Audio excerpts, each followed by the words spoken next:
जय हिंद। स्वागत है आपका अपने YouTube channel the logical reading पे। आज का हमारा टॉपिक है स्क्वायर और क्यूब, वर्ग और घन कैसे निकालें, बहुत ही नए तरीके से सीखेंगे। आइए, वर्ग, ये अंडर रूट है तो अंडर रूट के ऊपर लिख दिया हमने 2, यानी कि वर्ग है। जो वर्ग होता है वो अंडर रूट के ऊपर 2 लिखा होता है। 2 4 है तो 4 हमने यहाँ लिख दिया।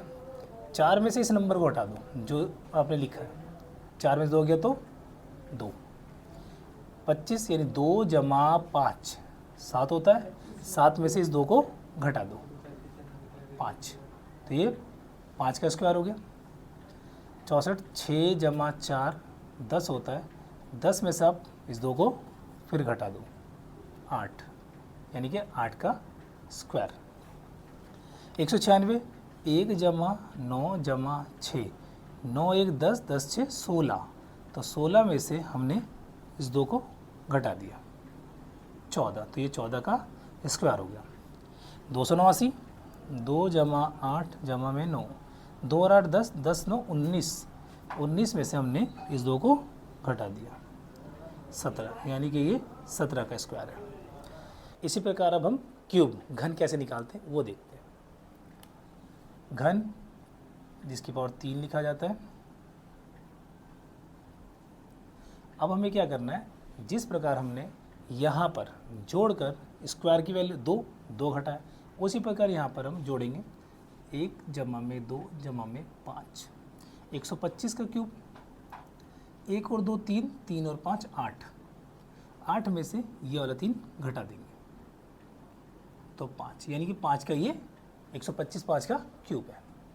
216 2 जमा में 1 जमा में 6 2 और 1 3, 3 और 6 9, तो 9 में से हमने ये वाला 3 घटा दिया 6, यानी कि ये 6 का क्यूब हो गया। 6 का क्यूब हो गया।